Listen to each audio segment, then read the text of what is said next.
Hi guys, welcome to YouTube. So, there's a banana and there's some cat food and there's some water. We'll go through it while I'm here. So they're all here waiting for it. So I'll move away, let's see.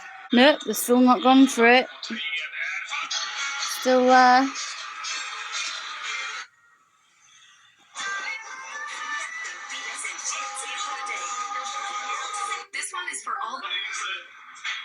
Close the window. At parties, it was almost as if they were dating accidentally.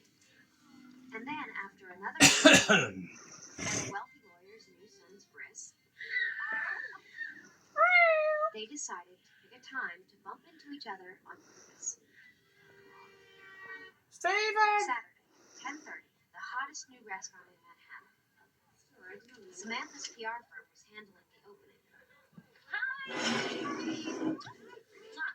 There you go, he's got it, guys. Charlotte had a new boyfriend. He had the big three: looks, manners, money. Did I tell you want to buy a painting from my gallery? Love and a commission. She couldn't have been happier. All right, it's official. He's late. Who? Mr. Big. Who else? Carrie, that's great. It's a date. No, he called it a thing. He said, meet me for a drink thing. He never used the D word. Well, thing is good. I mean, thing comes before date. Well, let's hope so. All right, I'm going to go in. Okay. Where did Skipper go? No, I don't know how you can date that younger guy. I mean, they're so scattered and unfocused. It's not dating. It's a fuck thing. Girls! Early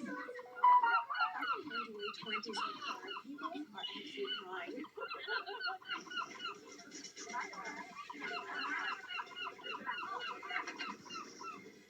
Oh, something came up. He's not going to meet me. Here, you listen to this and tell me if you can figure out whether he's not meeting me as a date or not meeting me as a friend. All right. Sometimes you need a second opinion. With doctors, real estate, men. Well, I have no idea. And I finished first in my litigation class. How pathetic. There you go, that's the water being gone, knocked over. Kinda likes me. That's it gone.